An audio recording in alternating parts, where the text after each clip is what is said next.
যে কটা পায়রা দেখতে পাচ্ছ এ কটাই পায়রা আছে, আর বাদ বাকি সব রেসারে দেখো খাঁচায় ভরা আছে। ওগুলো এখন ব্রিড চলছে, ওগুলো হ্যান্ডসেট না হওয়া অবধি, মানে বাড়ি চিনা না অবধি ওগুলো ছাড়া যাবে না। ওদেরকে যেখান থেকে নিয়ে আনা হয়েছে সেখানে আবার রিটার্ন ব্যাক চলে যাবে। ও নিচে কটা আছে আর উপরে কটা আছে, খুব জোর মোটামুটি 120 পিস পায়রা ছিল আমাদের টোটালে। আমাদের পিছন লোকটা দেখছো সবই ঢপ ফাঁকা আছে। আর এখন দেখো ভাই এই কটা, আর ওই দেখো টালের উপরে দেখছো ওই কটা, তার মধ্যে ওই দিকে একটা গোলা আছে। না না গোলা নাই, একটা গোলা নাই নাকি রে, একটা গোলা নাই তো, সব কটাই আমাদের পায়রা। আর উপরে একটা উঠছে, ওই দেখো উপরটা একটা উঠছে, ওইটা না, এই কাছে যেটা উঠছে এইটা না, এই দূরের ভিতরে আরও উঠছে। তো আমরা সাজেস্ট করবো যে এমনি নর্মাল পায়রা পুষে ভাই আর লাভ নাই, নতুন রেসার পায়রা, তবে শখের লেগে নর্মাল পায়রা পুষতে পারো। আর যদি রেসার পায়রা দরকার হয় তাহলে দাঁড়াও কিছুদিন, আমরা পায়রাগুলোকে তৈরি করি, তারপরে পায়রাগুলো ব্রিড করে আরও বাড়াই, তারপরে আমরা পায়রা দেওয়ার ব্যবস্থা করব। তো সাথে থাকো, দেখতে থাকো আমাদের পিজন লোফট। সেরকম আর কোনো ভিডিও বানাচ্ছি না। আর তোমরা বেশি বেশি করে লাইক করো, কমেন্ট করো, তাহলে বুঝতে পারবো কার মনে কেমন কথা আছে আমাদের ব্যাপারে। তো জানাও আমাদেরকে, খুব ভালো লাগে তোমাদের কমেন্ট আসলে, আমাদের খুব ভালো লাগে। তোমরা কমেন্ট করলে আমাদের সত্যি ভালো লাগে, তার কমেন্টগুলো আমরা পড়েও শোনাতে পারবো দর্শকদেরকে, যে তোমরা কোথা থেকে কীভাবে কমেন্ট করছো। নিজের নামটা বলবে, তা সেই নামটা আমরা শো করবো। কেন যে তোমরা যখন কমেন্ট করো তখন তোমাদের ইউটিউবের চ্যানেলের নামই শো করে, ইউটিউবের চ্যানেলের নাম সেরকম মনে রাখা যায় না। তোমরা নিজের নাম শো করবে আর তোমরা কোথা থেকে কমেন্ট করছো সেটা শো করবে, তাহলে আমাদের খুব ভালোভাবে বোঝা যাবে। তো হাই বন্ধুরা, আমরা আবার চলে এসেছি আমাদের পিজন লোফটে। লাইটটা জ্বালিয়ে নি, আরে শর্ট মারছে নাকি।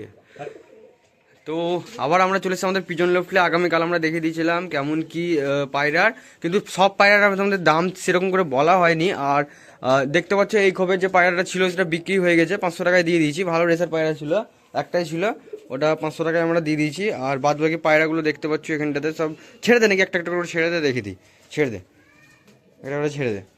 তো ছাড়তে লাগ, পায়রাগুলো ছাড়বে তো দেখো, শুধু ওই দেখো চলে গেল একটা, ছাড় আস্তে আস্তে,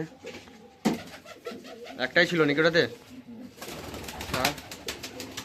ঘরটা একবার পরিষ্কার করতে হবে বুঝলি তো, মানে ওই নতুন রেসার পায়রাগুলো যেগুলো এখানে রাখেছিল জায়গাটা দেখ কতটা নোংরা হয়ে গেছে এই থেকে। তো তোমরা যে তোমাদের কোনো যদি কমেন্ট থাকে জানার থাকে তা তোমরা জানাও। আর একটা ছেলে বা প্রতিটা কমেন্টে ভিলেজ পিজন বয় না কি নাম ছিল ওটা, আমি ঠিকঠাক নামটা দেখিনি, তবে ও আমাদের প্রতিটা ভিডিওতে কমেন্ট করেছে। তো তাকে ভাই খুবই ধন্যবাদ।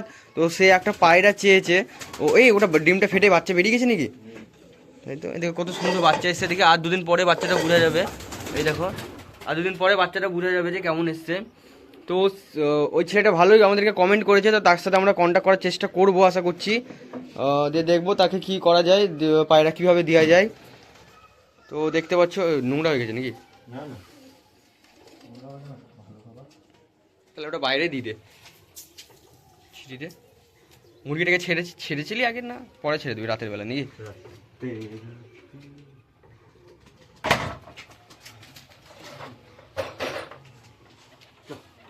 আর নাই পায়রা। তো আমরা যেটা বলেছিলাম, আমাদের যেহেতু যত পুরনো পায়রা ছিল সব আমরা বিক্রি করে দিয়ে নতুন রেসার পায়রা এসেছি। পুরনো পায়রা পুষে ভাই কোনো লাভ নাই, মানে বেশি বেশি খাবারই নষ্ট হচ্ছিলো, তার লেগে আমরা ওই পায়রা সব বিক্রি করে দিয়েছি। বাদ বাকি 2-3টা আছে, ওটা দেখতে পাচ্ছ, দেখো বাচ্চাটা নতুন ফুটেছে ডিম থেকে। আর ওইদিকে দুটো ডিম, এদিকে একটা ডিম, ওইদিকে একটা ডিম, 4খানা ডিম আছে। এই আশাটুকুই আছে এই ডিম ফেটে কেমন বাচ্চা বেরাবে। আর এই লাস্ট এই কটা পায়রাই দেখো, লাইটটা